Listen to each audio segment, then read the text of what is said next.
Hello, this is Michael Carbajal, six-time world champion, listening to the Ringside Boxing Show.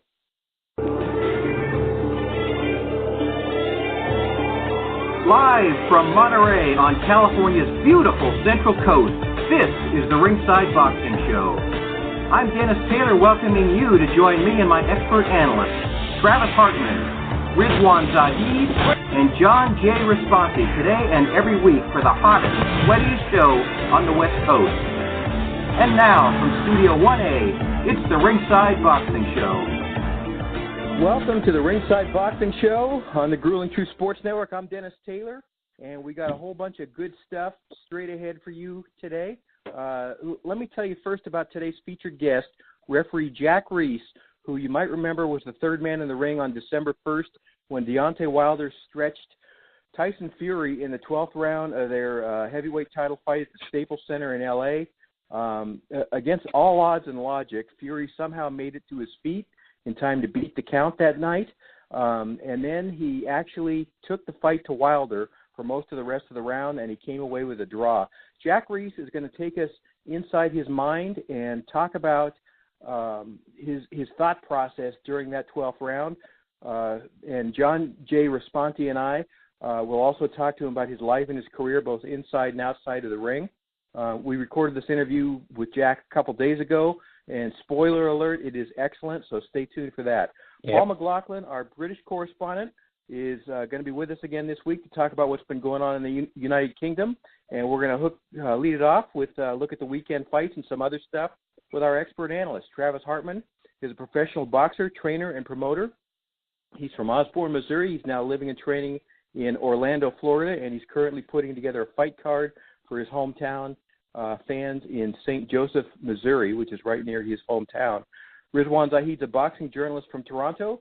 John J. Responti is chief lead writer for MaxBoxing.com and DogHouseBoxing.com. And John and I wrote Intimate Warfare, the true story of the Arturo Gatti, Mickey Ward boxing trilogy, which was an Amazon bestseller. Hey, first of all, we want to all send our sincere condolences to George Foreman and his very large family. Frida Foreman, one of George's 12 children and one of 7 daughters, was found dead Saturday in her apartment in Houston. She was just 42 years old. Cause of the death has not been released, but foul play is not suspected at this time. Frida, she had a brief boxing career herself in the early 2000s. She went 5-1 with 3 knockouts. She has a husband and 2 daughters and 3 grandchildren, so that's a very sad story. George and 2 of his sons have been on this show, and so we consider them friends, and once again, condolences to them. Guys, let's talk about the main event of Saturday's PBC card, where Sean Porter squeaked out a split decision victory over Yordenis Ugas at the StubHub Center in Carson, California. By the way, today's featured guest, Jack Reiss, refereed that fight. And scorecards were 116, 112, 115, 113 for Porter, and then Ugas got 117, 111 on the card that he won. It was a tough fight to score. Judges disagreed on 10 of the 12 rounds. We don't have Travis with us today, but we have Rizwan and John. Travis may catch up with us. Ugas is a long, lean fighter. He's a Cuban guy. He's got a lot of skill. Porter has always had to get really creative to find his way inside. I thought it was a real close fight, a real good fight. I think you did too. Ugas came forward for most of the fight, and Porter danced and moved and darted in and out. How did you see it? Did you see it as the right guy getting the decision? I mean, it was a close fight, and it was a weird fight because, as you saw, judges kind of disagreed on everything. It's hard to say with. I don't think you can say for certainty that one guy won necessarily. I just don't think it was clear enough. But I think what was clear is, Ugas probably fought, the best he's fought in a while. But this was the fact that it was this close. I think itself is an upset because no one thought this fight was going to be that close. Ugas is never, he's not a Rigondeaux. He's not one of these. One of the greatest Cuban boxers, to come out of there in the last 10, 15 years. He's not one of those kind of guys. Obviously he's part of that program, so obviously he has, a certain amount of skill. But, I think we can all agree this is a pretty disappointing performance from Porter. And, if, he's trying to stay relevant in that in the in the welterweight division. I just don't think he is anymore. To be honest, he's not. Really? It's clear that to me, it's almost clear that he's a step behind an Errol Spence or a Terence Crawford, and his style is not meant for longevity. This bull rush, come forward style, against the better fighters. Even his win against like Danny Garcia, it took a lot out of him. It took a lot of effort out of him. And he has kind of one mode, and that's going to be coming forward. I think at this point of his career, I think the best thing for him is to actually have a rematch with Keith Thurman. And I think that's the best thing for Thurman in some ways, because if you're judging both of these guys on the last performance, neither really looked that great. I don't think you're looking at either of the guy and thinking, well, both of them will have a shot against a good shot against Spence or Terence Crawford. The two guys that people consider the elite of that division. So I don't know. Porter's not old, but I think he's old for his age, just because the style that he fights. He's not going to be a Hopkins where he's going to fight till he's 50. It's not in his makeup and the way he has fought in his career. And I don't think it's really going to change. I think he knows one style really well, but unfortunately, I just don't think against guys who are as refined as Spence and Crawford, I don't think he has much of a shot. Maybe a better shot against a guy like against Crawford, just because of the big size difference that exists between the two, and Crawford's kind of come up. But I was not very impressed by Porter at all yesterday. I expected a much better performance from him, and again, you're only as good as your last fight. Against Danny Garcia, I think he looked pretty good. But now we're wondering, is that more where Danny Garcia is? Because even I remember we all agreed before that fight that it was more what Danny was going to do than Porter was going to do. We knew what Porter was going to be, and it's just more how much did Danny wanted. And I think we're still asking that same question of him. But it's hard to see where Danny Garcia, or rather, it's hard to see where Porter actually is in his career, because he's obviously been on top. He's obviously had big fights, but there's also been guys who've been able to pick him off very well. And I don't know if he can get back up to the A+ guys in that division. Right now I see him. He's a very clear step behind. I mean, he's still one of the best. He's still a top 10 guy for sure, maybe in the top 5, but he's clearly well behind the really top guys in that division. So how about Porter Pacquiao, Riz? That's an interesting fight. I mean, former sparring partners, I believe, too, right? Many years ago. And it's funny because no one really thought that had any chance to kind of come to fruition. It's funny because, I mean, in some ways, Pacquiao's obviously not what he used to be, but, Porter coming forward, I think Porter coming forward even is still better than a lot of the guys who kind of come straight forward against Pacquiao. But Pacquiao always does well against guys who are aggressive. Pacquiao's not really a counter puncher, but he's always able to pick guys off really well. But I don't know if he'll be able to do that at this age. I mean, Porter's obviously not he's not a walking punching bag like Antonio Margarito or something like that. But I think that fight has a lot of intrigue. I mean, I think clearly what you're kind of seeing is a separation of where Errol Spence is and where Crawford is, and then there's the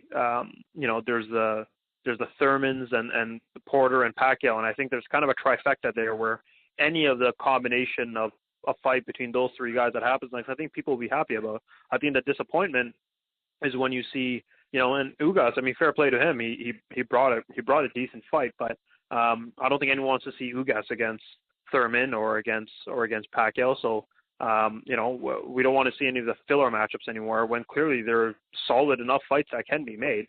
There's no reason not to make them. Okay, John, how much of that do you agree with? First of all, do you think Porter's losing some relevance?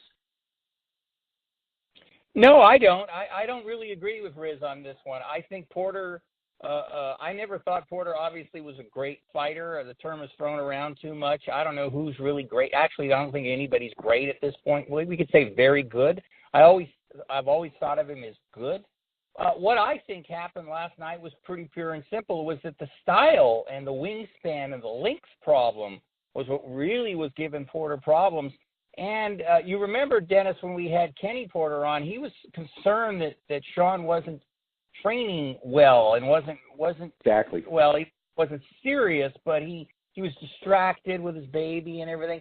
I think that might have played a little bit of a factor, but I really think, we've all heard this cliche, but it's so true in boxing. Styles make fight. And the guy was just too much for Sean. He doesn't have enough talent to really get around somebody who had so much a reach advantage. He's taller. And the guy was waiting to counter, and Sean was waiting to counter. Sean wasn't rushing in like he always does. And I think that would have helped him more in this fight if he had been a little more aggressive. But I think the way I'm doing the psycho battle again, I think based on what he said afterwards, the Porters were trying to prove something, that Sean is not one-dimensional. We saw him moving around last night. I mean, the guy is a hell of an athletic kid, And, and he danced around the ring real nice. He didn't look funny. He didn't look awkward. He's never going to be a big power puncher, obviously. His shots are a little roundhouse, but he was I think he was off, too, last night, too. If you notice, he missed a lot of shots. I don't know if I remember him missing many punches. So, yeah, and I thought it's not just the fact that Ugas is so much taller and all that. His timing seemed a little off. And then his strategy, like I said, I think they wanted to box and punch, but they were boxing more, and I think he should have been punching and boxing. They were feinting. I mean, it was kind of funny. They did a lot of staring at each other, and the crowd was booing. And when I was watching it was like, wow, nobody's really sure what the other guy's going to do, and so they're feinting and waiting.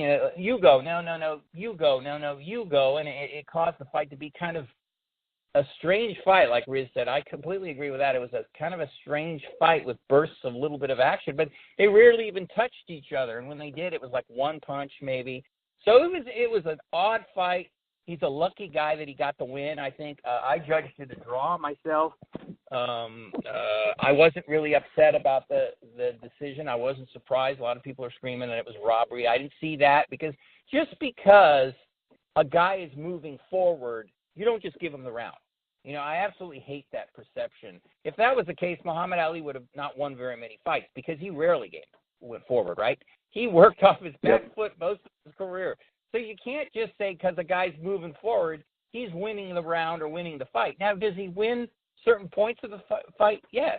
But if a guy is moving away and he's jabbing and ducking punches and hitting him with the body and moving away and hitting, then he's winning the round in my opinion. So that's what makes it so hard to judge a fight like this, because that was what Ugas was doing, and he was even motioning Porter. Come on. And Porter stuck to his game plan and jab, maybe grab him, maybe work inside. I just think if he had tweaked it a little bit and been more active and more busy, I think he would have won the decision a little bit more. But a guy like Ugas, with what he brings to the table, is going to give Sean Porter problems every time. I think it's just going to depend on what Sean Porter you get. And I don't think Sean was at his best. He did not look crisp to me at all. And I think you combine all those things, and a very determined Ugas who wanted that title real bad made it the fight that it was. And Riz was right, though, on the other thing about your last fight is what you think about. I think he hasn't slipped, Sean Porter, or anything. Like I said, I just think it was a bad style matchup for him, and Ugas wants a rematch, and if I'm Sean Porter and Ken Porter, I'm going, maybe someday, but not right now. Yeah. You know what else Kenny told us about that training camp is that Sean had been jetting back and forth regularly between Vegas and L.A. To for some TV obligations. He's trying to become a TV guy. And so that was busting up the training camp. And Kenny was he was very concerned. He was really concerned about that. Yeah, and I thought about that a few times last night because that's hard to do. And he, supposedly, they were in D.C. training. They weren't in their usual place. And maybe we'll see what happens for his next fight. Does he stay where he usually does? Because he usually trains in Vegas. Does he stay in Vegas? It should be, because if you guys remember, Kenny really yelled at Sean really bad at one point near the last part of the fight. And I think it was more about, you're not doing enough. You're not doing enough. In the 12th round, I didn't understand what he was doing. He didn't throw very many punches. So it was just kind of a strange performance. It was almost like he wasn't totally focused. He was and he wasn't. And even the ending when he just stopped and nodded and some were interpreting that he figured that, oh, well, Ugas won. I don't think that was it at all. It's just, I don't know. Partly a bad night, partly maybe a little bit of his training, and mostly the tall, rangy Ugas. I want to segue to something that's related here, because Sean Porter was 2 pounds heavy the first time he weighed in on Friday, and he came back 2 hours later and he was a pound under, so he lost 3 pounds in 2 hours. Part of what he did was cut off all of his hair. I am always amazed when I see a fighter pull off his underwear to make weight. You know, I wonder how much could underwear possibly weigh. You know, it's got to be just ounces.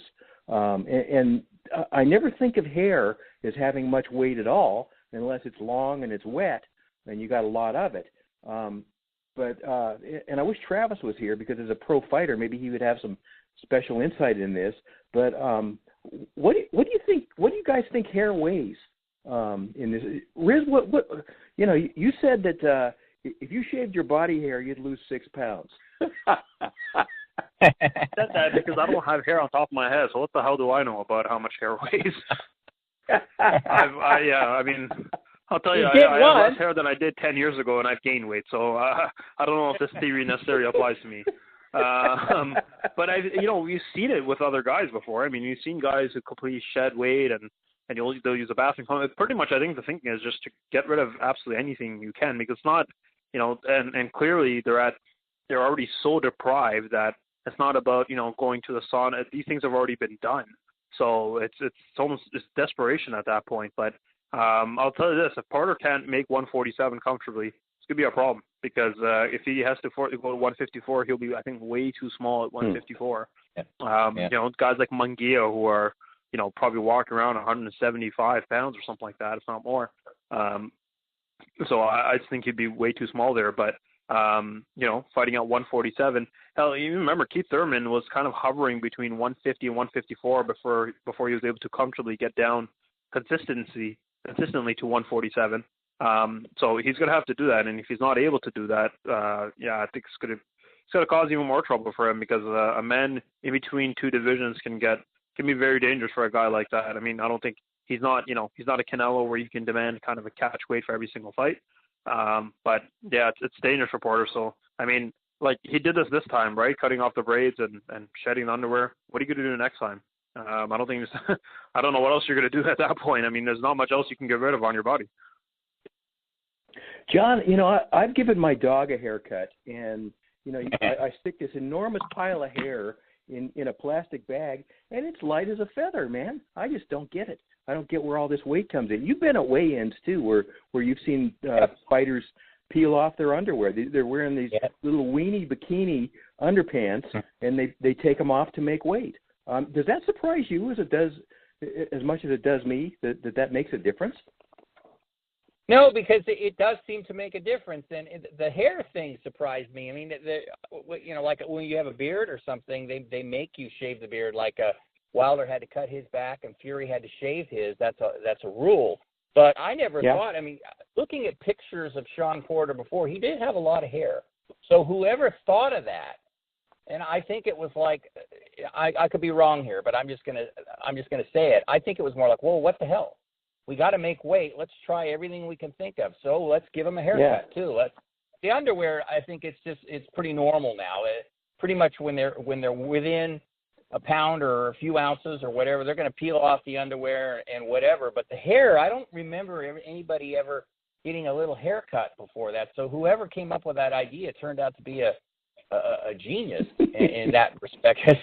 He made it just barely, but the Porters are so professional, and I think this was a one-time deal. I'm really going to be surprised, because when we were talking to Ken, I mean, he's real. He knows the same thing that Riz was saying. He knows that his son is not going to do well at 154, even if he is athletic. And he's a running back, and that would end up what he would be doing if he was fighting at 154, because talk about size differences and giants and all that stuff.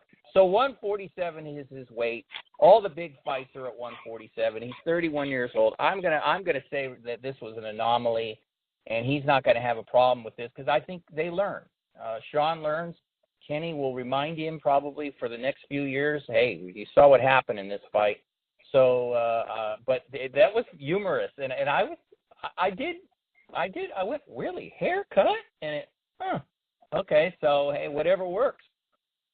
Yeah. Okay, so next week is the big showdown that we've all been slobbering all over our shirts over. Errol Spence against Mikey Garcia. Spence is 24-0, 21 knockouts, and a legitimate welterweight. Mikey is 39-0, 30 knockouts. He's coming up 2 weight divisions from lightweight for this fight. Both guys are great, but the conventional wisdom says that the great big man beats the great little man almost every time. So, Riz, are you ready to pick an upset here, or who are you going with? It's hard. You can't go against Spence. Like you said, the old adage kind of remains true and always has remained true for a really long time.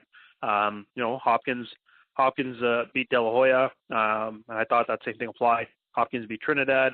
There's been just numerous examples of a big guy. Now, that being said, people thought De La Hoya was bigger than Mosley.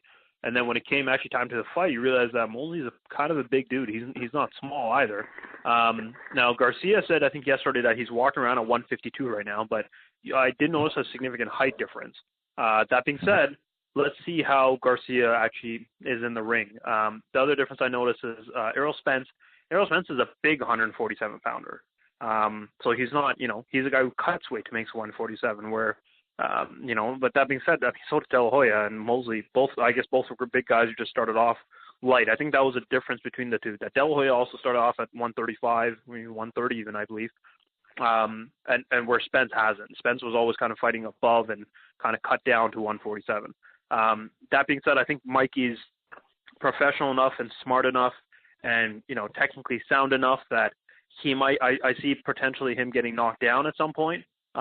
But I think he impresses people enough that he'll win a couple rounds just because of his boxing IQ being so high. But the size difference makes a big difference down the stretch, and I don't think Spence takes him out of there, though. I think, Garcia's an elite fighter, and I think he goes the distance.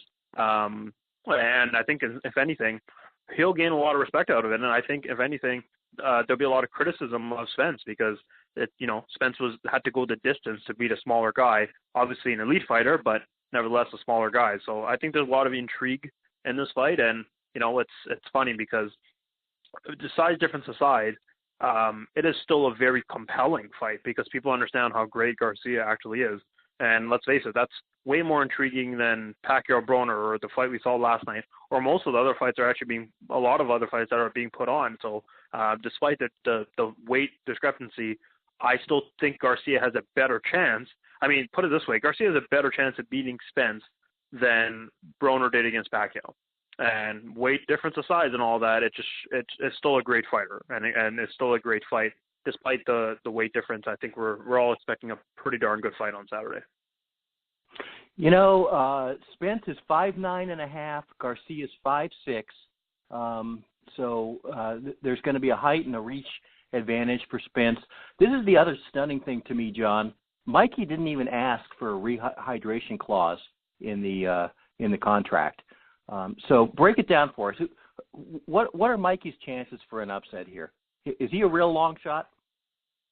No, I don't think he's a real long shot, Dennis. And I have to say, as I'm pretty much online with Riz here. I recently wrote an article. It's going to be on Max Boxing this week, and I was in a jokey mood, so I was thinking back to the days when they used to put shorter actors on boxes to make sure they're taller than their leading ladies. You remember those days with James Cagney and Edward Robinson. And I was thinking about that one picture I saw where Errol Spence was so much taller than Mikey. He dwarfed him pretty much, and it was stunning. And so I think that's definitely going to be a problem. But Mikey is such a talented fighter, and it's not like he doesn't know this. He knows it. He's known it from the beginning. He knew it when he challenged Errol Spence. He knew he was going to be the smaller man. So when he was being interviewed yesterday, he was talking about how he bulked up, and he was out here at the Bay Area working with Victor Conti and making sure he doesn't lose his quickness, because his quickness to me is the key.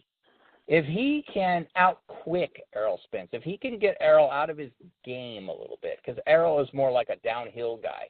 Another thing we got to remember, too, guys, is Kell Brook did pretty well with Errol Spence. I think Mikey has more talent than Kell Brook. So if Kell Brook can have some success, it was a close fight through like 6 or 7 rounds, if I remember correctly. I think Mikey can, too. Do I think Mikey will win? No. I still think Errol is just too much for him to overcome. But will Mikey have some success?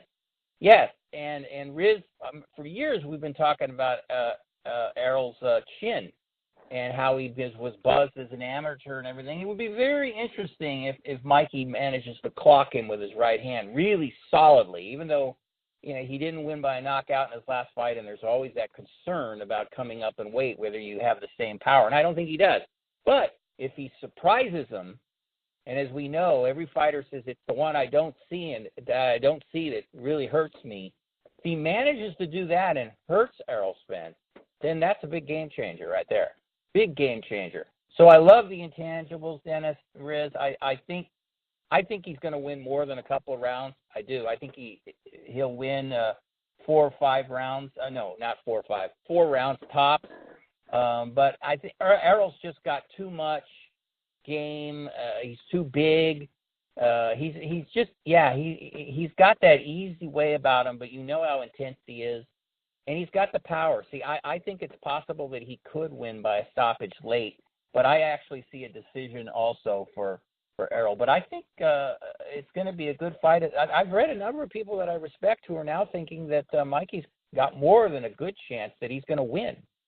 And that kind of surprised me, like, wow, that's very interesting. And I think it's because, in a way, we haven't seen a lot of Errol Spence, when we've certainly never seen him really in deep waters. We saw a little bit with the Kell Brook fight, but what happens when he gets hurt? What happens when he's losing? What happens? I don't know what's going to happen in this fight, but it could. Then we find out about him, and we know how Mikey is. If Mikey hurts Errol Spence, we know what kind of closer he is. And I think you're probably going to get the best Mikey you can get at this weight. So Errol will likely win, but I see a pretty good fight, Dennis. This is the Ringside Boxing Show from Monterey, California. I'm Dennis Taylor. We're talking to our expert analysts, Rizwan Zahid and John J. Responti. Riz Golovkin announced on Friday that he was going to sign a 6-fight deal with DAZN, reportedly 8 figures. And now there are indications, apparently, that Deontay Wilder might be thinking about the same thing, going to DAZN. If Deontay becomes a DAZN fighter, what impact will that have on the matchmaking at the top of the heavyweight division? Which fights are suddenly going to be easy to make, and who's likely to be shut out? You got to think, why is Deontay doing this? And I think if he's thinking about leaving PBC, I think they have some serious turmoil going on there, because clearly he must be unhappy with the way the negotiations went. I mean, if he's thinking of joining, I wouldn't say the enemy, but the other side, he must think that it was, his side to some extent that really dropped the ball in the negotiations for the Joshua fight.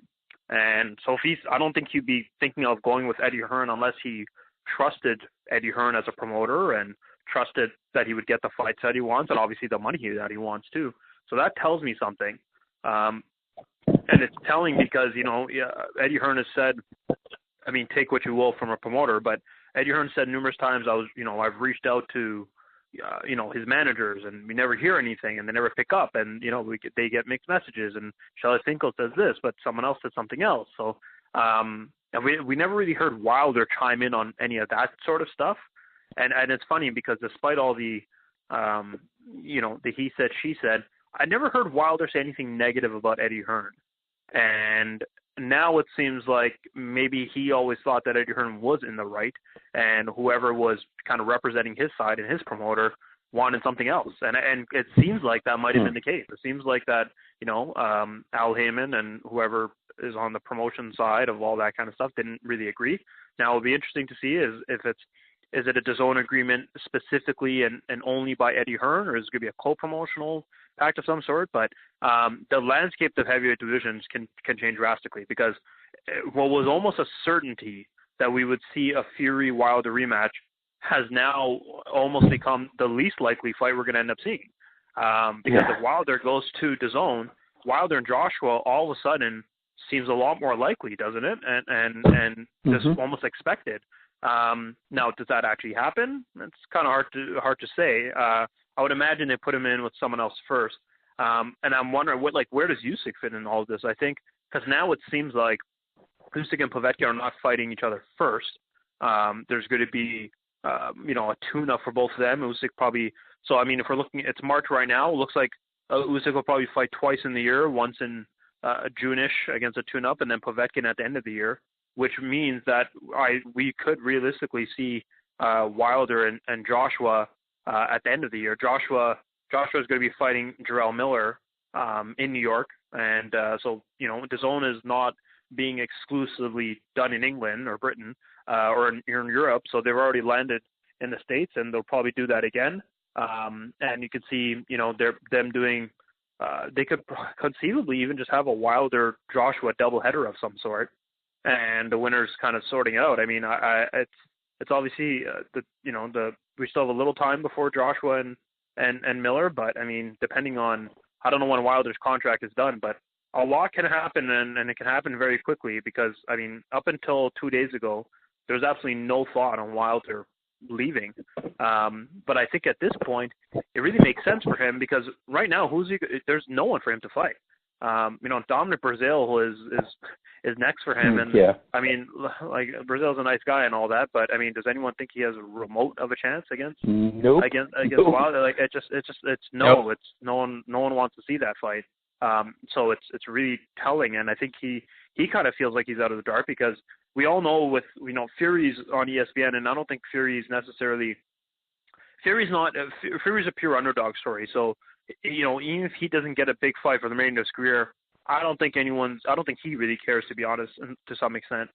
He understands that he can make plenty of money along the way on ESPN, and let's face it, we know what Bob Arum and Top Rank, that's what they do. They've always been able to do that well. They've always been able to get their fighter fights and make them a good amount of money, even if they're fighting guys who are not great. So there won't be any problems with that. DAZN obviously has their own stacked talent.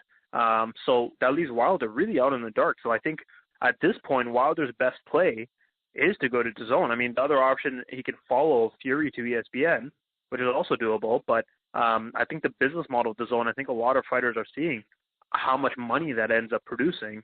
And I'd be at this point. I mean, I don't know when his contract's done. I don't know the intricacies of it. But at this point, I would expect Wilder to end up going with DAZN. I mean, you've seen the impact they've already had. They have Canelo. Golovkin waited, but then Golovkin joined as well. Not to mention, Anthony Joshua, and then potentially getting Deontay Wilder too. And Deontay Wilder's probably looking at guys like Golovkin and seeing all these guys, all these major fighters who sign. And I don't think Wilder's stupid. He's probably looking and thinking, if these huge fighters, big name guys, are signing with DAZN, what am I still doing here, and why haven't they come here to PBC? Because clearly DAZN is doing something right, and maybe it's time I get in on this. So a lot can happen, and a lot can happen very quickly in the next 6 months. The next 6 months can really shake up the heavyweight division. I'm talking about before even fights are actually put together, because we all know the way the networks are working. The networks is the new promoter in some ways, right? Where there was always issues with promoters, now it's kind of network to network that's having that issue. But DAZN being what it is so independent and so separate from the rest of these that it can kind of do whatever it wants. And I think we're seeing that. They went from no one to the major powerhouse in boxing. And again, that $1 billion contract that Eddie Hearn signed with them, clearly they were in it for the long haul. And one by one, they just keep picking up big fighter after big fighter after big fighter. And Wilder will just be the latest one. And at this point, I do expect Wilder to sign with them. After he does, what fight happens from there, that remains to be seen. But I think we're a lot closer to Joshua and Wilder than we ever have in the last couple of years. And John, Golovkin going to DAZN, this kind of makes – we're going to have Tom Loeffler on this show here one of these weeks soon, hopefully, to talk about this. But this kind of brings the Canelo trilogy back into sharp focus, doesn't it? That's probably one of the big reasons Golovkin went, don't you think? Apparently, yeah. I think he wants Canelo again.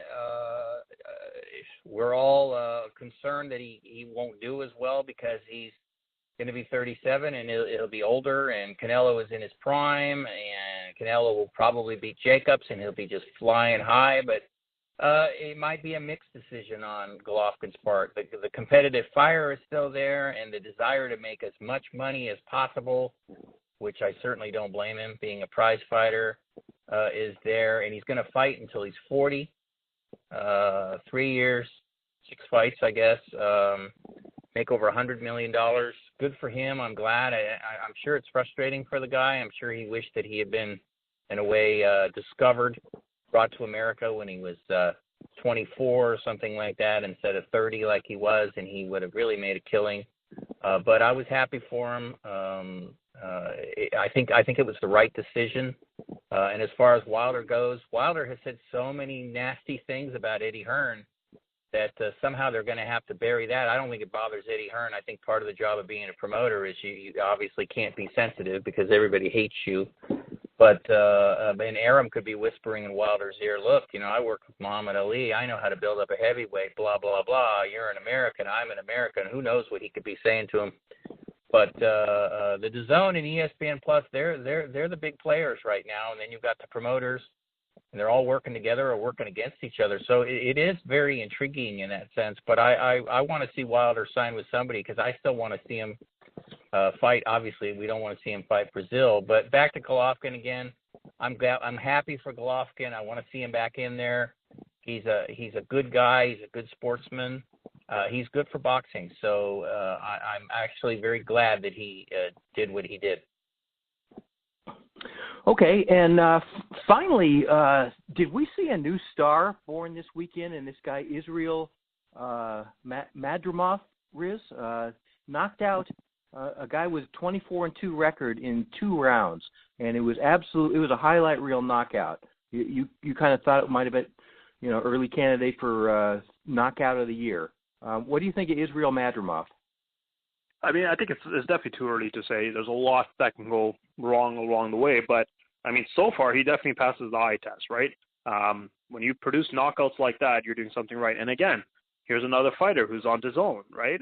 Their business model has been getting big names, but they're investing in the young prospects as well. I've heard really good things about Madrimov. Apparently, they call him the little Golovkin, and you see elements of it the way he fights. He has a bit of that stalking style, but the one thing I noticed with him, which is not Golovkin-like, is how seamlessly he switched to southpaw to land overhand left, and then switch back to land a hook, and then that's impressive. And again, I mean, this is his second fight. He's fighting a guy at 24-2, and I understand that there's obviously a massive talent difference, but a guy who's 24-2, 23 knockouts. If anything else, the guy can punch, right?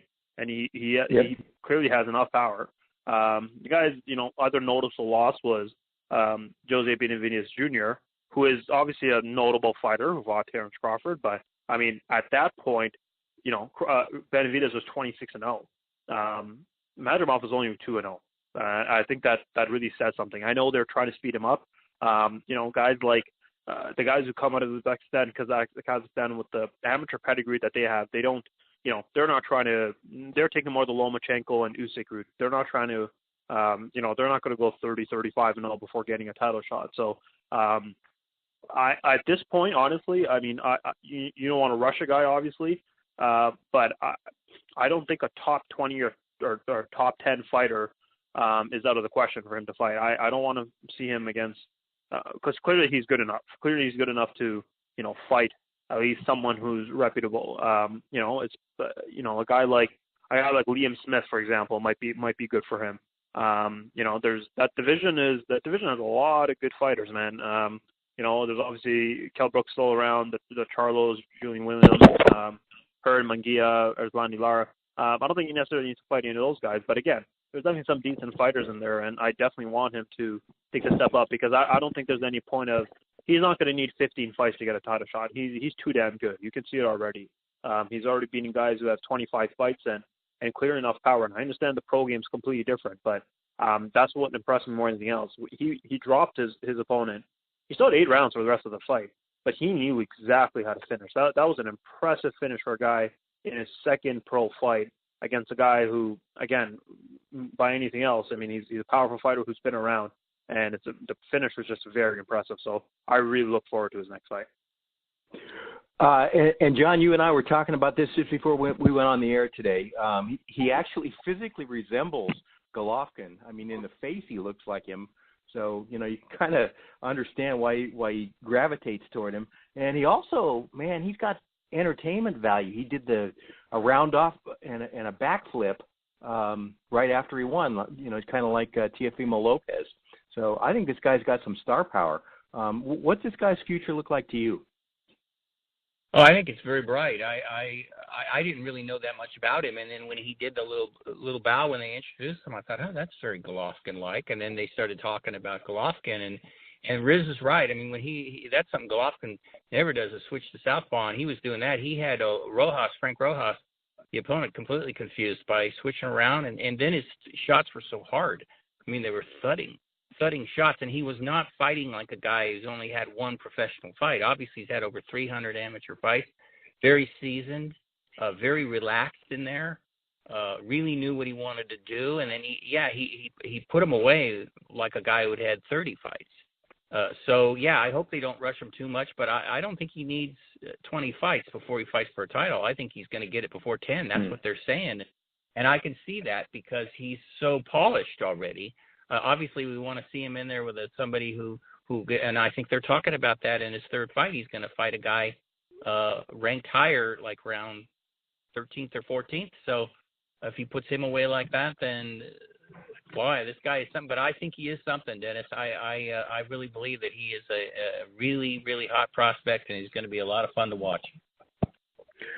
Boxing just keeps getting more interesting, guys. These guys are our expert analysts. Rizwan Zahid, John J. Responti, you can hear them here every single week. In a few minutes, John and I are going to be talking to referee Jack Reiss, and wait till you hear his stories about working the Playboy Mansion. You're going to like these. But first, we're going to hear from our outstanding British correspondent, Paul McLaughlin, who's coming up right after a very quick break. Thank you, guys. We'll talk to you next week. All right, take care, guys. All right, we'll take one quick break and be right back with Paul McLaughlin, our British correspondent. Oh, boy, is this great! This show just makes me want to punish somebody. What are you doing?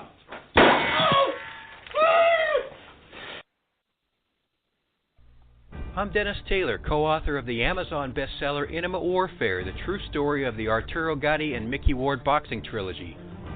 Writing this book was a labor of love for John J. Responti and myself.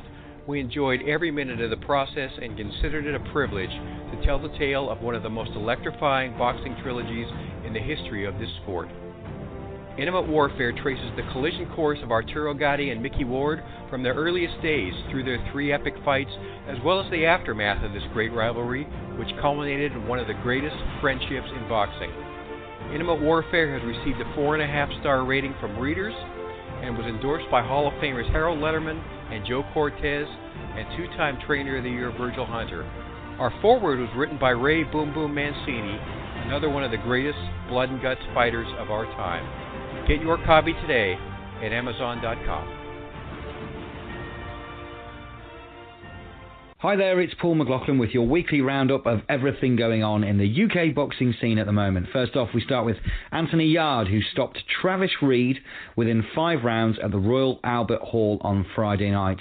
The British light heavyweight prospect elevated himself to contender status with a performance that leaves him on the verge of a world title shot against the WBO champion Sergey Kovalev.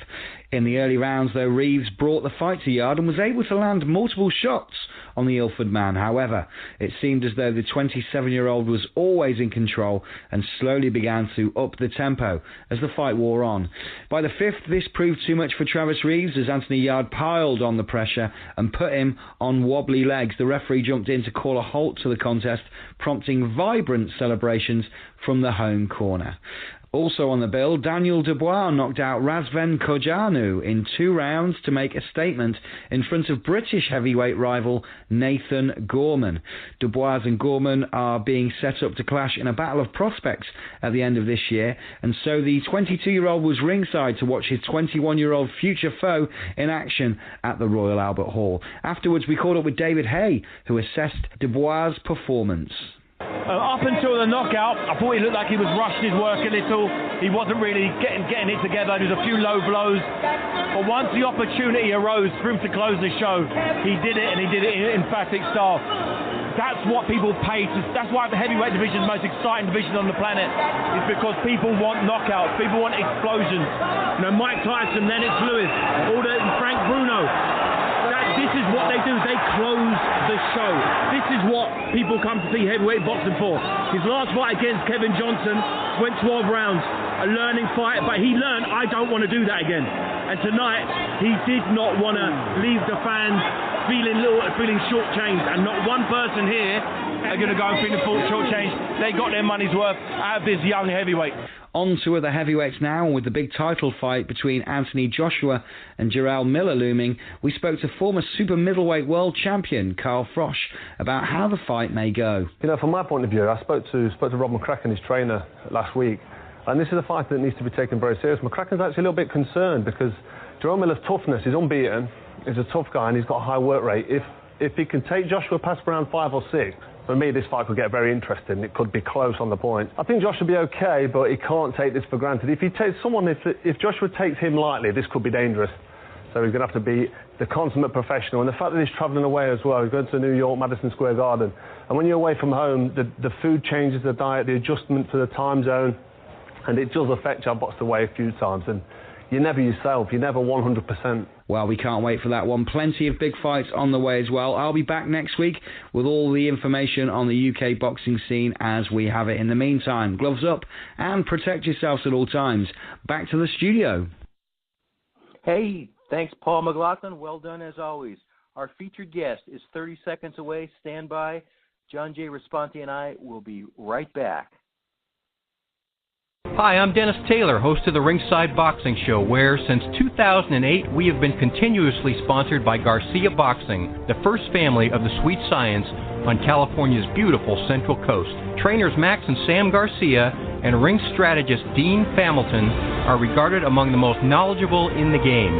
And Kathy Garcia, who manages all Garcia boxing fighters, is renowned for her integrity and career guidance, having taken 2 boxers to #1 world rankings. Together they comprise one of the most respected teams in the sport. Learn more by calling 831-261-3214 or send them an email at garciaboxing25@aol.com. Left hook, right hand! Deontay Wilder all over Fury! Beautiful right and the left hook. He hits his head on the canvas. At that moment, did anyone in this arena really think Tyson Fury was going to get up? He did. That is toughness, man. I can't. He did. And credit to Jack Reiss for not stopping it. You know how many referees will get on my nerves and don't count when a guy goes down like that? Credit to Jack Reiss for counting. That's the best comment anyone's made all night. That's exactly right. Jack Reiss comported himself perfectly. Guys, I thought the fight was over when Deontay Wilder dropped Fury. Let's take another. Hey, welcome back to the Ringside Boxing Show on the Grueling Truth Sports Network. I'm Dennis Taylor with John J. Responti, and today's featured guest is without doubt one of the most respected referees in the sport. Jack Reiss only enhanced that reputation, in our opinion, on December 1st at the Staples Center in Los Angeles as the third man in the ring for the WBC heavyweight title fight between Deontay Wilder and Tyson Fury, when Fury somehow beat the count after an absolutely brutal 12th round knockdown. Reiss allowed that fight to continue, and Fury justified the decision by fighting hard until the bell. The fight was judged to be a draw. Jack, welcome back to the Ringside Boxing Show. Always great to talk to you. Take us back to that moment when Fury went down. Talk to us about what you were observing and thinking as you were counting toward 10, and what factors ultimately made you decide to let that fight continue. Well, first I'd like to say hello, Dennis and John, and thank you guys very much for having me on the show. I really appreciate it. Love your show, and thanks. Thanks again. I'm honored. You bet, man. All right, and going to answer your question, going back to that moment, it was a really spirited fight. I believe it was very close. I thought the early rounds went to Wilder because he was the effective aggressor. Throughout the fight, there wasn't very much damage, except the knockdown in the ninth, which was more of a balance thing. He just caught him while he was off balance and dropped him. So when Fury went down, being that it was a heavyweight championship fight, the magnitude was great and was there, and there wasn't very much damage. Rather than jumping to the gun and just waving it off, I said, let me see what I got, to myself. I said, let me see what I got. I picked up the count and turned, and I was about 7 feet from Fury's feet.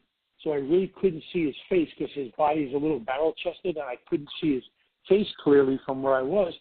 So I picked it up at 1, walked in, and by the time I got to 2, I could see his face, and I saw his eyes were actually open. They were, and he was grimacing. So I knew something was in there. He wasn't just unconscious, dead out. So I got down and started counting, and was looking at his eyes the whole time. And at 5, he popped his eyes wide open, rolled over, and got up. And all I wanted to do was to be assured that he could intelligently defend himself from that point on, because I had a tornado across the ring that I was about to unleash on this guy, and I wanted to make sure he can intelligently defend himself.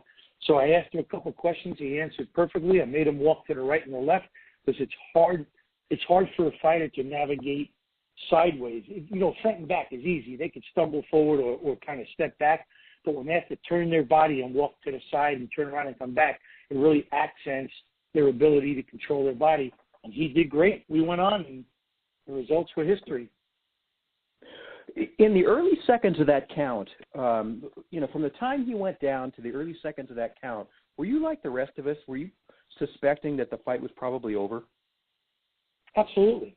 Absolutely. I did not think he was going to recover. In fact, my initial thought was, let me see what we got, like I said, and I expected to, when I kneeled down over him, he was going to be unconscious, but he wasn't. Wow. Man. I read that Fury actually spoke to you before you spoke to him during that process. He said, I'm okay, Jack, I'm okay. Did that really happen? And if so, how much did it weigh into your decision? That it didn't exactly happen that way. Well, I tell them in the dressing room. I tell the guys in the dressing room, and you know what? I am giving you guys carte blanche. Anytime, I'd love to take you into the dressing room with me whenever I'm going to give pre-fight instructions, because you'll get a much greater understanding of what's happening in the ring and what I'm doing and stuff like that. But I tell the guys in the dressing room that I'm going to give everybody an opportunity to prove themselves. And I'm going to ask you questions. You have to respond. You have to shake your head up and down so the commission and the doctors and everybody sees that you're actually responding to me. So when he got up, I said, are you okay? And he said, yeah, I'm okay. And he put his hands on my shoulders. When I knocked his hands off my shoulders, I didn't want the appearance that he was resting on my shoulders, And then I asked him, do you want to continue? He said, yes, I'm fine. Then I made him walk right and left. But I asked him, are you okay? Wow. So, Jack, what was the level of your surprise when Fury not only got up, like you said, but actually took the fight to Wilder for the rest of the round? I mean, as we were talking on the phone yesterday, he actually hurt Wilder with a right hand. Were you as amazed as I think most of us were when the round kind of turned a little bit in the last 30 or so seconds?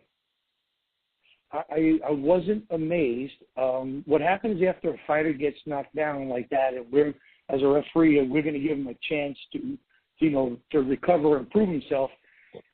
The first 20 seconds after they start fighting is really important to me. A fighter has a choice when he's buzzed. He could run. He could hold. He could take a knee again to get a little bit of extra rest. He could bob and weave. He could fight back. The worst thing that I want to see is a guy planting himself and fighting back. That's instinctual, and that demonstrates to me that he doesn't have his legs and he can't move. The thing I want the most is a fighter to move, run away, get away, or hold, stall to clear his head. And so I was watching very closely, and Tyson was trying to keep him off with punches, but he was also trying to hold. He slid along the ropes a little bit, and he recovered really quick. And his process. He was thoughtful. He was thinking. He wasn't on instinct. And then 20 to 30 seconds after that volley, he was 100% back and started coming on the offensive. So he did exactly what a fighter's supposed to do when you're hurt, when you're buzzed, is get your composure back. The guys who stand and plan and throw, I know they're getting knocked out. And I think it really took a lot of out of Wilder when he realized, oh man, I just gave this guy incredible shots and I didn't put him out. What do I got to hit him with? Yeah, exactly. Well, tell me this. I mean, you were in the ring with these two big guys. I mean, these are big guys. When a guy as big as Fury, 6'7", 250, 260, hits the canvas as hard as he did, what kind of earthquake did you feel under your feet? What's the sensation as the third man in the ring? Is it pretty remarkable when something like, I mean, thinking too about the way the crowd reacts when that, so you've got a combination of the shock of the guy going down and then the crowd erupting, right? That's got to be pretty amazing. It's absolutely amazing. And let me go back and say this. I talk to referees from all over the world, and they call me up with challenges that they're having. They're not getting the fights they think they deserve, and they see another guy on TV and they go, I should have been getting that and this stuff. And I tell them to focus on what they already have had. I tell them, you're blessed. Look what we get to do. How many things in your life have you done where there's a million guys that would trade places with you to be able to do this? And I said, stop, thinking about what you don't have and start thinking about what you do have. So when I'm in that ring, I got to tell you guys, I feel blessed. I feel I'm the luckiest guy in the world, and all I ever do is work on myself. I just want to be the best I could be, and it's in God's hands, and whatever happens, happens. But if you're working on being the best you could be, it'll work out. Might not work out in your time, but it'll work out. So, yes, being in that ring and that the crowd, the buzz is overwhelming. You look around the crowd after they announce your name and they start going through the two fighters, and you just look around the ring and you see that all these people are there, and you're the guy, you're orchestrating this whole thing. It's a blessing. And loud, it's unbelievable, the buzz. Unbelievable, especially in that heavyweight championship fight like that. And, yes, when he hit the canvas, first of all, the two punches made a thud. And then when he hit, he made a thud, which is another reason I didn't think he was getting up initially. So, you said the fight was close, and obviously it was, and so who do you think won the fight, Jack? Did you give anybody the edge? I did not. I thought it was a very close fight. I initially thought that Wilder was winning those early rounds because of his effective aggression and due to lack of effective punches. Nobody was really landing very hard in those first 4 rounds. So, in my opinion, Wilder was carrying the fight. He was moving Fury around, and Fury was just being defensive and keeping him off. And then it changed in that 5th round, and Fury started coming on, and I wasn't scoring it, so I didn't know, and I knew it was close. Yeah, I think it was a great decision. It was great for boxing. Yeah, definitely. Okay, this is an interesting one, and I think you and I even discussed this one time about a year ago. But I'm thinking about this all the time because I read a lot of old books about boxing and how it used to be with referees when they used to judge the fights. And I think I remember you telling me something about you weren't sure that you could do that with the responsibilities of the referee already in the ring. But considering there's so many controversies in the recent months and years with scoring, do you think maybe a consideration could be given to try it like it was in the old days, where you would let the referee also judge with the two judges at ringside, or do you still think that maybe that's asking too much, and that you would prefer just refereeing and not worrying about judging? I personally would prefer refereeing and not worrying about judging, but I wouldn't mind being like the fourth judge to break a tie. I don't think that's a bad idea. But let me go back and say this. Muhammad Ali said this: show me a man who looks at the world at 50 the same way he did at 20, and I'll show you a guy who wasted 30 years. And my whole point is there's nothing in my life that I do the same way I did it at 20 anymore. It's like, can you imagine going in for knee surgery and the meniscus, and the doctor's saying, Dennis, John, I'm going to cut a 9-inch gash in your knee, move your tendons and your muscles back, remove the meniscus. You're going to be out for 3 or 4 months rehab. You go in, you get an arthroscopic surgery, you're out the same day now. Yeah. So for us to go backwards and have the judge being part of it, it opens up a lot of controversy to really fixing fights. And guys working for sanctioning bodies or tending to lean towards a promoter that they work for all the time. I think with technology and as we move forward, there's new and innovative ways to be doing this. And also, I got to tell you something. We need a unified sanctioning body overseeing everything. Major League Baseball, football, hockey, basketball, they all have it. A single entry point for officials. And you know what I mean?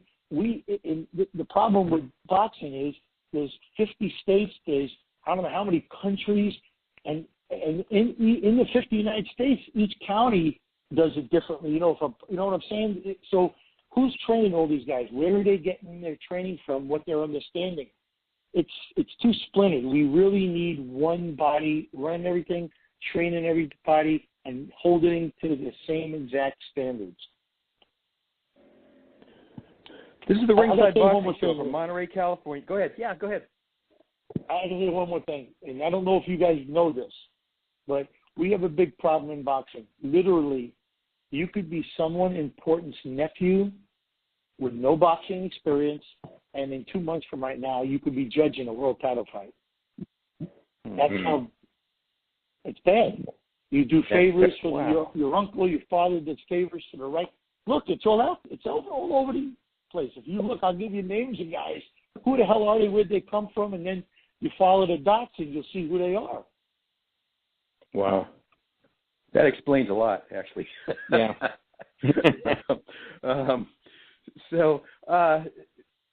You're listening to the Ringside Boxing Show. I'm Dennis Taylor with John J. Responti. We're talking to one of the great referees in the sport right now, Jack Reiss.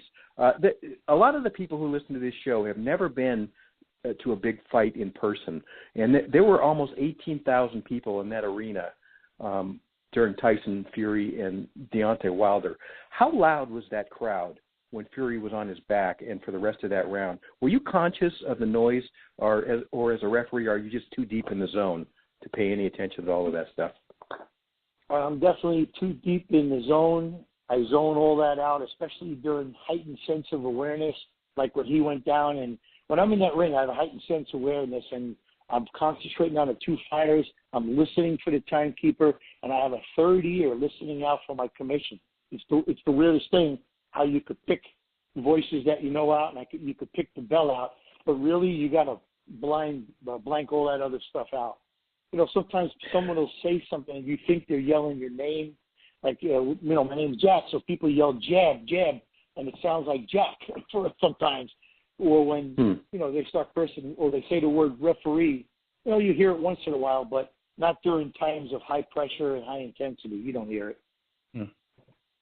How exciting is it, Jack, to be a part of a big event, an event that big, be at the absolute epicenter of that kind of energy in an arena? I don't know how to describe it. It's one of the greatest thrills that I'll ever have in my life. When you do a good job and they don't mention your name, like you weren't a factor. Yep. It's a great feeling. And then obviously when something happens that's not black and white, and you're able to make sense out of whatever happened, or make the correct decision, and everybody be happy with you, it's one of the most gratifying feelings in the world, because I don't have we as boxing referees, we don't have the luxury that other sports have, a team. We don't have the luxury of being able to call time because we take away the advantage that one fighter has over the other. So it's instantaneous, in the moment, and you live and die with your decisions. Jack, on your list of big fights that you've reffed in your career, and you've done 700 fights, how close to the top is Wilder Fury? Is that one at the pinnacle? Yeah, right now it is. Doing a Triple G fight, Lomachenko. Today's fighters, Andre Ward, Triple G, Lomachenko. Doing a Bernard Hopkins fight. And many guys I've done in the past. At that time, that was the pinnacle. But now, these newer guys they're unbelievable, and the reputation they have and stuff. It's wonderful doing those fights. Very satisfying when you are not a factor. Very satisfying. Wow. Yeah, I wanted to ask you real quick, Jack, when you were talking about, I'm going to go back for a second. You mentioned the fourth judge. What about, because when you were talking about other sports and boxing being lone in the way decisions are made, would you consider like an instant replay possibly being brought into boxing when a decision is very iffy, say about a knockdown that could later decide a fight because a judge will make it a 10-8 round instead of a 10-9 round? Do you think there could ever be a chance that something like that could come into boxing? Not only do I think there's a chance, it's already in play in many places, and there is a system in place to be able to look at stuff and protest if there was an incorrect decision made by a referee here in California. Vegas uses instant replay, the WBC, wherever they take their title fights out of the United States, or in fact, even in some states, uses instant replay. For the Wilder Fury fight, we had it in place. I don't know. I didn't realize you guys didn't know that. The WBC asked us to, and it is used in place for justice, to correct the decision when something improper happened by the referee. We will use it right when at that guy moment. pulls that. Yeah. So yeah, a knockdown, in between rounds. Yeah, in between rounds. Oh. Well, we're in between rounds. Someone will lodge the protest, and in between rounds, they'll either have, in some places they have an assigned referee or commission representative that understands boxing sitting by the monitor that he will get fed the instant replay.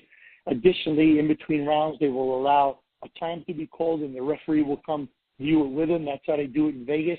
Other states, they just let the referee look at it, but it's definitely coming into play, and I totally agree with it 100%. I don't want to be right. I want to do what's right. And if I make a mistake, let's correct it right away. The fans, the public, everybody deserves the right decision, and if we can correct it early, they're going to feel better about our sport than if we don't, or it gets buried under. The correction takes a couple of months and it doesn't happen.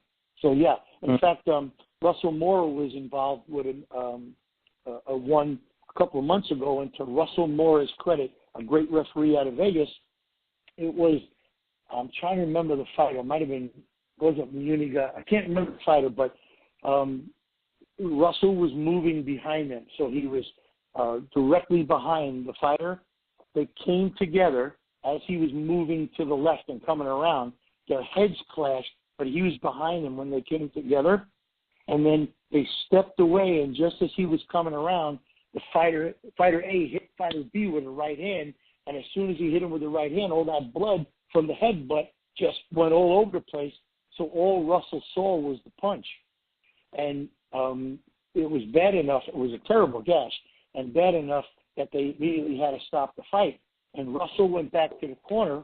Nobody had called for a replay, but he was watching the monitor above him where they were showing it, and he immediately went to Bob Bennett. Bob, we got a mistake. We got to change this. Look. And him and Bob Bennett then went to the replay, and they changed it, and they went to the scorecards. And instead of that guy losing by TKO, he won the fight because he won more rounds. Okay, great. Boy, that's good. Now, this is a cool question, Jack, I think, because you can tell us how it feels. Now, back to, say a big fight like Wilder and Fury. When there's a big worldwide TV audience and titles are on the line and people have been talking about this fight for weeks and you're the guy, you're the third man in the ring, do you feel any additional nerves and pressure for a big fight like that, or is it just another day at the office for you? I absolutely feel the additional pressure, and to combat it, the additional work goes in on the front end. So when I get in the ring, then it's just a normal, fight. And I'll give you a great example. So because of the magnitude of the fight we're discussing, we, the California Athletic Commission, and myself addressed many of the issues prior to the fight to reduce the amount of possibility for controversy. Wilder and Fury both usually sport beards. Wilder and Fury have had a history of wearing their trunks almost up to the nipples of their breast in some of their fights in the past. And also, there was one additional issue, I can't think of what it was right now, but I wrote an email to my commission and respectfully requested that we handle this on the front end. And the commission, during the weigh-ins and the rules meetings and the stuff prior to the fight, said, look, this is what we expect. Your beard has to be neat and trimmed. It will not be allowed to be in excess because of the controversy, whatever. They both shaved them off. Well, Fury shaved his off, and Wilder brought his down to a beautifully cropped little beard. Both of the guys were told before and again in the dressing room, the day before at the weigh-in in the dressing room, your trunks will not be tolerated if they're over the waist. Pick the trunks that you've worn in the past that do not go over your belly button. They both did. And then when I was in the dressing room, I see this is why I wish you could have been in there, you guys, and I'm not kidding. If any of you guys are going to be at the Porter or Ugas fight on Saturday, I have it. Please join me in the dressing room. One of the things I went over with, what's that? I said, what an offer. That's wonderful. Yeah, thank you. So I went over both of their fights, okay? And I watched their tendencies. And Fury, you remember in the Curtis Stevenson fight, he shoved him to the ropes, pushed his face up with his forearm, and knocked him out. Fury also had a tendency to hold behind the head and do things. Yes. I told him this in the dressing room, this is not going to be tolerated. This is your warning now. And I went over with Wilder a bunch of things, hitting behind the head, using your left hand as a measuring device, and things that nothing happened in the fight because I explained it prior to the fight.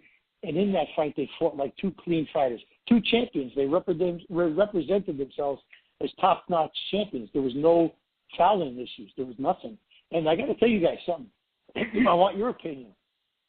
So the 9th round, Fury is bobbing and weaving in an awkward, unorthodox fashion, right? That's the way he moves. You guys follow me? Yep. Okay? Yep. Wilder threw a legal blow. He did not target the back of the head. He threw like an overhand right, but it wasn't wide. It was a normal punch. And Fury turned his body, and that punch hit him on the ear and on the side of the head. It wasn't directly on the back of the head, but he went down. By the letter of the law, he was hit behind the head. You got to stop it. But by the spirit of the law, no. Fury contributed to it and caused it, and Wilder didn't target the area. That's a knockdown. Whereas some purists might say no, but this is the kind of thing that you have to watch in the spur of the moment and address and make a decision based upon your experience and your knowledge. And I always follow the spirit of the law. I follow common sense. I will never disqualify a guy if his cornerman actually accidentally steps in the ring. If when say there was a knockdown, and I'm giving a count, and the cornerman wasn't looking, he heard the bell and stepped in the ring, and I got him out. I'm not going to disqualify the fighter over something like that. We handled the problem. That's happened in the past. A winning fighter was disqualified because his corner accidentally stepped in the ring. Yeah. Well, I try to do what's right by the spirit of the law and common sense. People don't understand it. I'm glad you're giving me an opportunity to explain it. Well, makes sense to us. I'm sure. Okay, now we're going to go back in time, Jack. 2003, there was a fight between David Haye and Vance Wynn at the Playboy Mansion in Beverly Hills. You actually worked a few fights there in your early years as a ref. Indulge us. What was it like being a ref at an event at Hef's house? I don't have enough adjectives in my limited vocabulary to explain that experience. And let me back up and say this. I am very fortunate. I was a captain on the Los Angeles Fire Department. I spent 31 years there. One of my responsibilities was during a 5-year stint, I was the fire marshal, one of the fire marshals. So I got to work at Staples and Hollywood premieres. And one of the things I did 3 or 4 times was work parties at the Playboy Mansion. I actually worked the Halloween party, and I worked the Midsummer Night Dream party. The Halloween party, all the women, and there were hundreds, their costume was paint. So I was subjected to it already. And it's unbelievable. It's a bucket list thing as a kid growing up on Playboy, to be able to work there, and Hugh Hefner sitting with his 2 wives, whatever they were, and getting to shake people's hands and stuff like that, and reffing there was unbelievable. I actually was fortunate enough to take a childhood friend with me. The guy who knew me from being the fire marshal said to me, hey, if you got any guests you want to bring to the boxing match, it's totally cool. And I brought a childhood friend who lives in Arizona. He drove out to be part of it, and it's definitely a once-in-a-lifetime experience that I just wish it was in the heyday. You guys, it's unbelievable. Unbelievable. Oh yeah. I can't come close. I can't come close to this. But when I was 19 years old, a young reporter in Colorado, my paper sent me to the University of Colorado to cover the world record streak. The Guinness Book of World Records shows up because of the rumors at University of Colorado that all these people were going to streak. And I was there when about 4,000 naked people ran out of the dorms and all the way into Folsom Field. Yeah. I'm 19 years old. I got to write that story.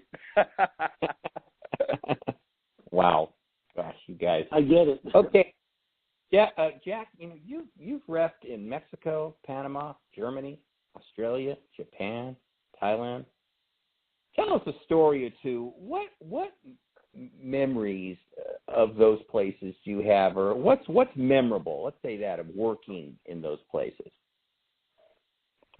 That's a great question, and people don't really understand. In the United States, we have so many commissions. Things are done differently. Well, sometimes when you go out of the country, especially to places that are considered a third world nation, like Philippines, places in China, Thailand, things like that, where especially where the government rules, it's really different, and you are on your own as a ref. When you walk in that arena, they're asking you about the hand wraps. They're asking you about the rules.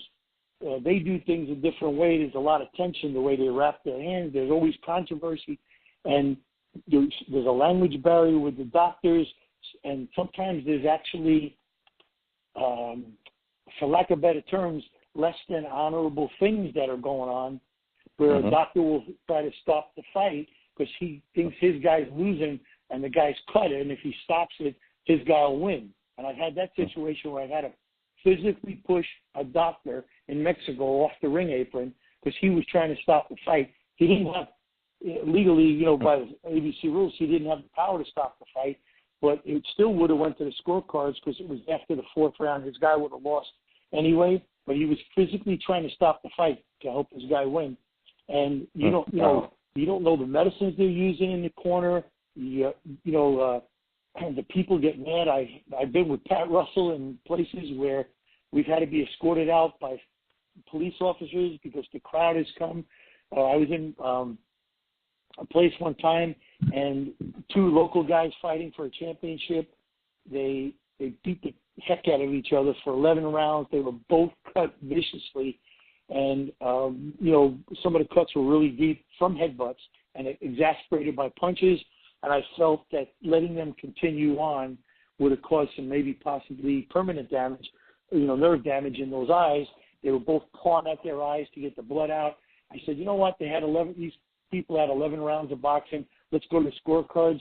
Work the doctor up, stop the fight. And I started getting pelted with bottles and with urine in plastic cups being thrown at us.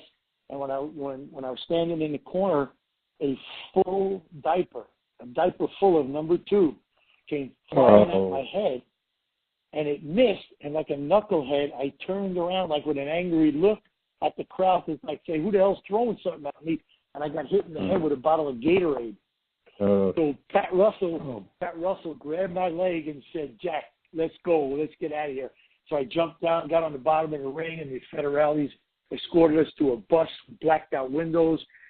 I've been places where they treat you like gold all the way up to the fight. They treat you like gold. Mr. Reiss, can we get you this? Mr. Reiss will pick you up here, whatever.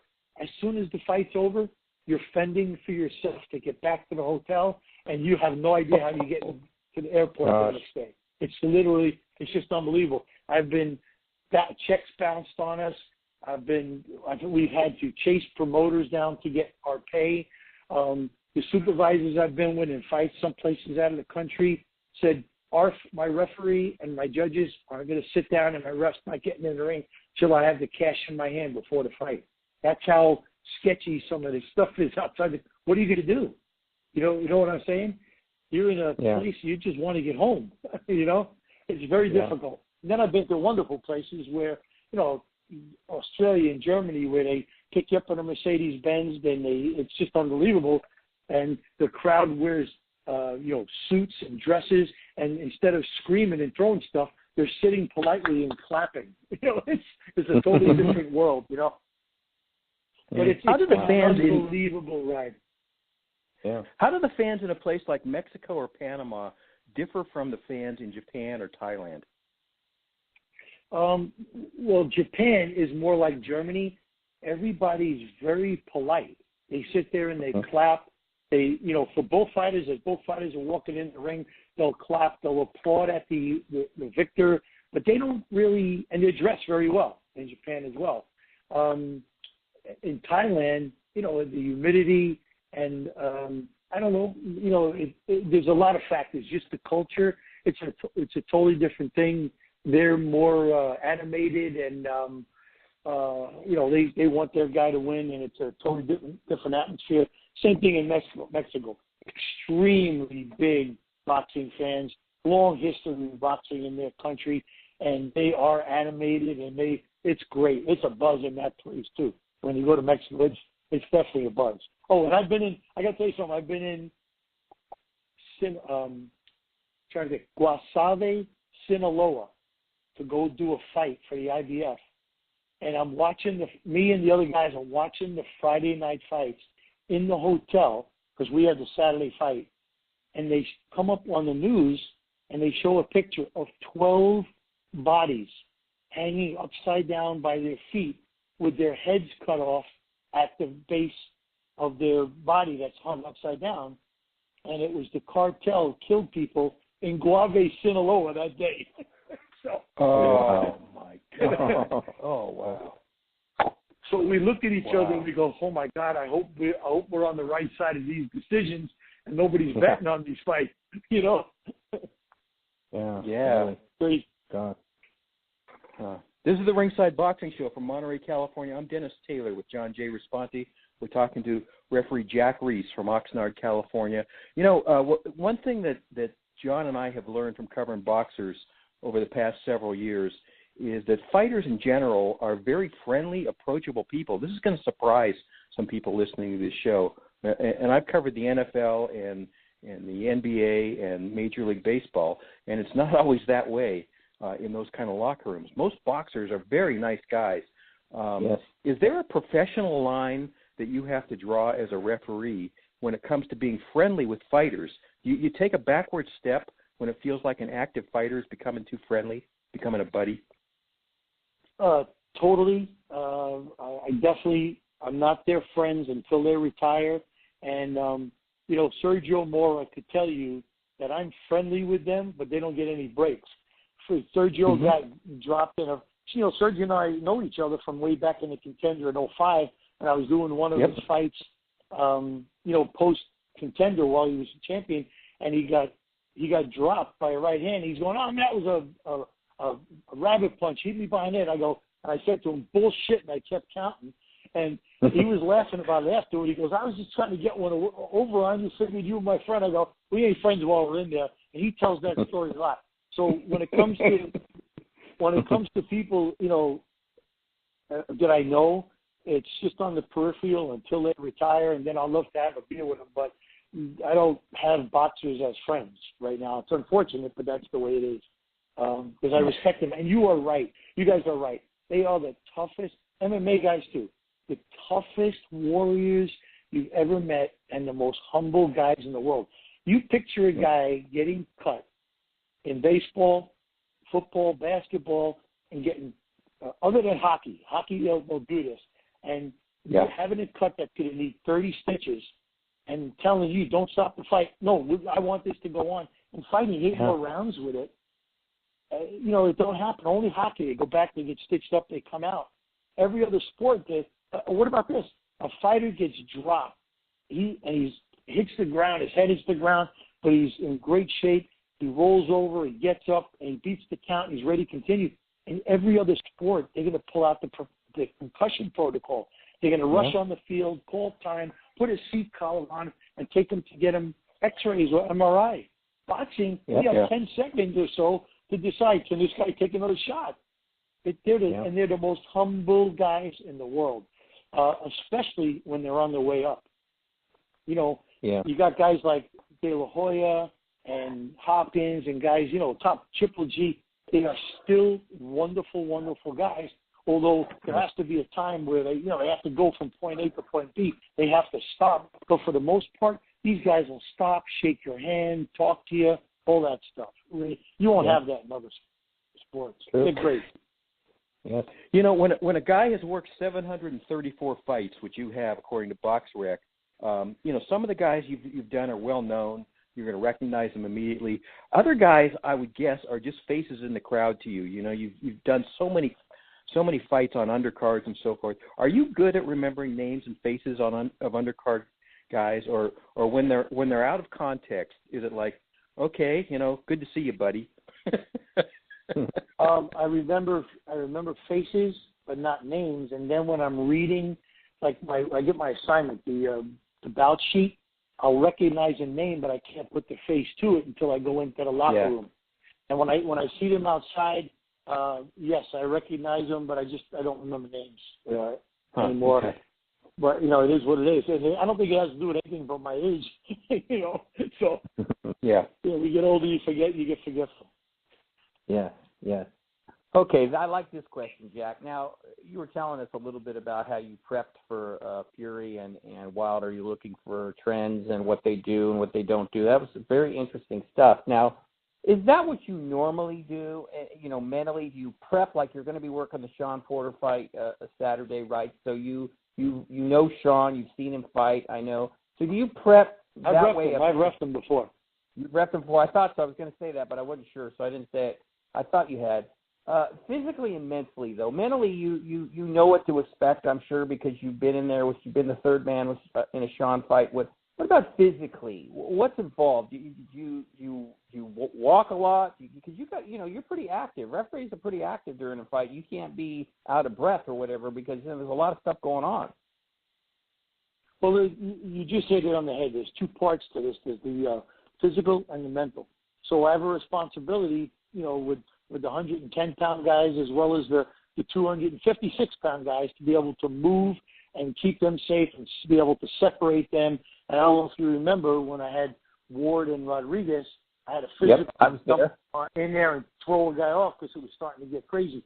So I have a responsibility to stay in the best possible shape I can, and I have a physical regime that involves obviously working out with weights and doing cardio, but it absolutely starts out with stretching and keeping my body as limber as possible every single day. I don't even move on without getting out of bed and stretching to, I'm not in pain, but I'm sore every day because of my age. That's what happens when you get older, But I'm not in pain every day, thank God. Throughout the years being a firefighter, I got hurt a bunch of times, and, kickboxing and boxing myself, I've been hurt. So, I just take care of myself the best way I possibly can. But as far as mentally preparing for a fight, I have a regimen that I go through that I can honestly say I have followed from the very first fight I ever did. I made a book, and the book has situations as well as statements that remind me of things. And when I go through that book, like 3 or 4 days or the day before, depending upon the magnitude of the fight, to get me in the zone, I would go through knockdowns. I'll go through knockdowns with a punch when a guy is down. Remind myself of the 4-round rule. It takes me about 45 minutes to go mentally through this book and visualize the situations that I'm reading. I also review my Spanish that's in the ring. When it's been a while since I've had a fight prior to it, I'm very fortunate. I live down the street from a couple of good gyms, one being the Boxing Factory. Are you guys familiar with the Boxing Factory? Sure. Yep. A couple of small fighters train there, not too well known. A guy named Lomachenko, Kovalev, Usyk, Drazdek. So I'm fortunate I get to get in there and I get to move around with them while they're sparring. And all of these things that I do are done to put me in the zone. So I'm in the zone the moment that bell rings. You don't have a warm-up. Everybody in the whole world, boxers, pitchers, baseball players, they warm up. Boxing referees, even the football refs get on the field, and they're mentally going through as the players are, warming up themselves. They're mentally going through stuff. So I got to do it. So from the first second of the first round, I'm ready to go, and I do, and that's my mental preparation. Wow. Okay. And I watch films on the fighters, so I'll know going in who's the righty, who's the lefty, what their normal style is. Do they switch up? I work for the most progressive athletic commission in the world. There's not even a question about it. Andy Foster with the California Athletic Commission, and John Carvelli, our commissioner, Marcus Shenyakitis. We have the most progressive people. Do you guys know what the BSI is, the Boxers Severity Index is? Yeah. Yes? Okay. Yes. So we're one of the only commissions in the world that uses this thing, which evaluates the fighters and gives them a numerical grade. And if the difference, the disparity between the grade, a -1, say, against a +4, my boss is not even going to he's not even going to approve the bouts on something like that unless there's mitigating circumstances. And I have all this wealth of information at my hands to know what the guy did in his last with BoxRec and Fight Facts, to know what they've been doing lately, to know what they did at that weight, to see if they've had problems making weight in the past.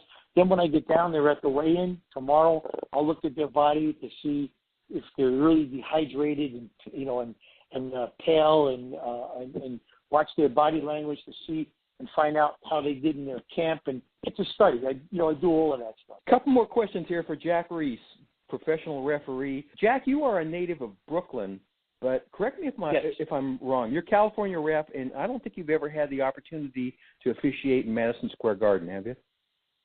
I have not. It's a bucket list, and if you can make it happen for me, I'd greatly appreciate it. Yeah, I was wondering about that, if it was a bucket list thing for you. Yeah. Yeah.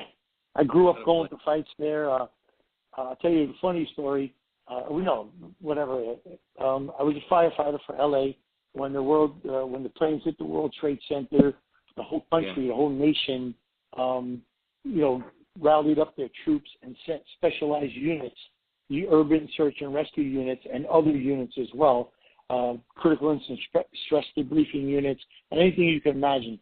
The dogs, the sniffing dogs, everything, to Ground Zero. And I was fortunate enough to be in with my USAR unit and my SITS team to go to Ground Zero, and I stayed there for 15 days.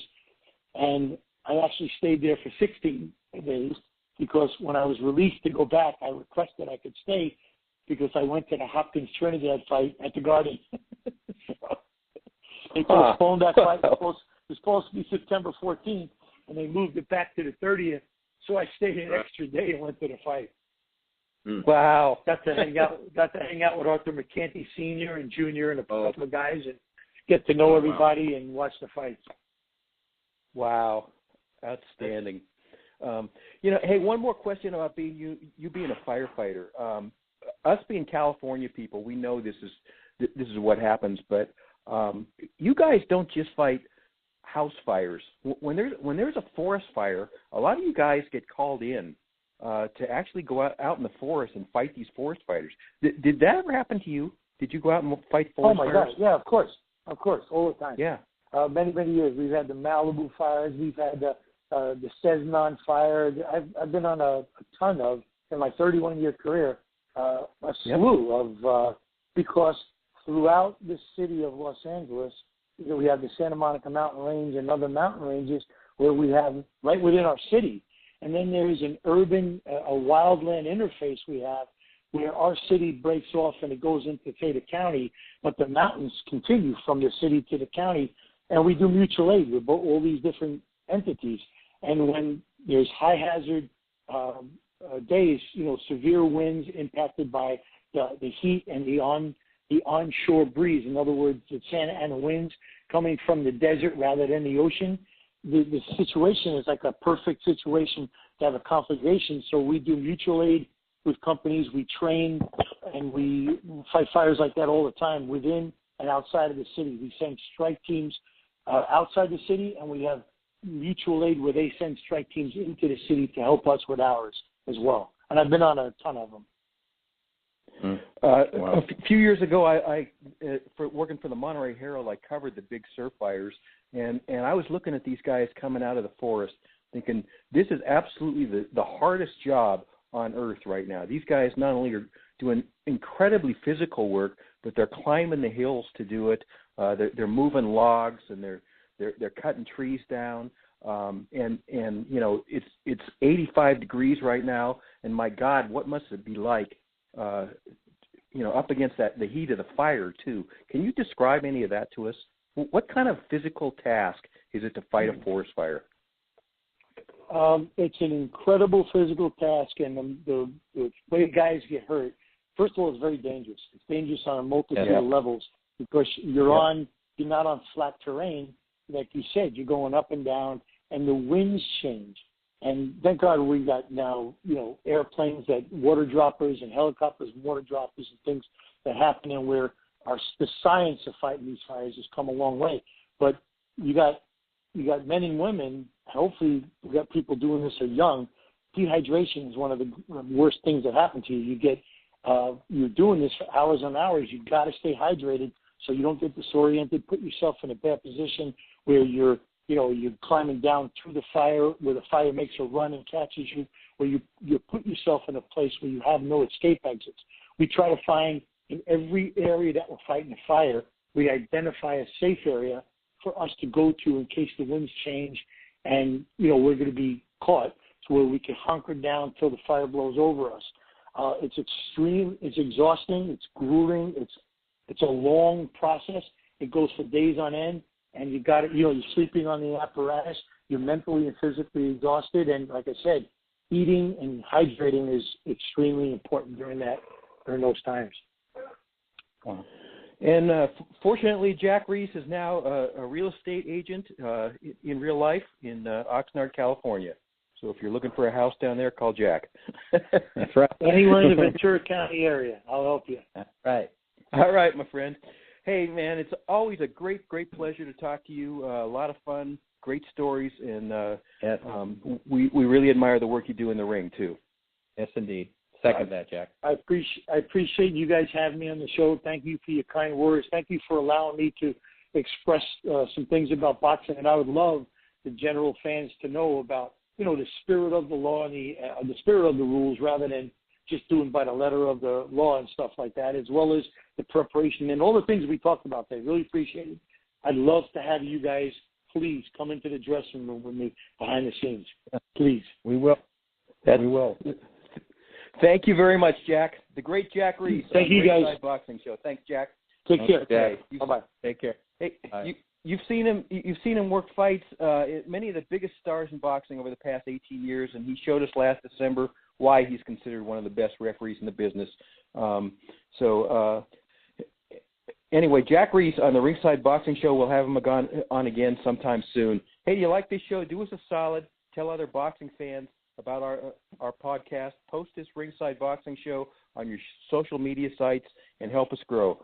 John and I also want to remind you that we wrote an Amazon bestseller a couple years ago It's called Intimate Warfare, the true story of the Arturo Gatti and Mickey Ward boxing trilogy. It's received almost a 5-star rating from readers, and we're pretty proud of that. So check it out. We want to thank our expert analyst, Travis Hartman, Rizwan Zahid, and my partner here, John J. Responti, our British correspondent, Paul McLaughlin, who always does a great job, and another huge thanks to today's featured guest, referee Jack Reiss. And, of course, we appreciate you, Ringside Nation, for being a part of our worldwide audience again today. Keep your chin tucked, and we'll see you again next week on the Ringside Boxing Show. Well, it's a great day for me to whoop somebody's ass. It's a bad day, so you better get off of my back. You might get cold cocked if you cross my path. 'Cause it's a great day for me to whoop somebody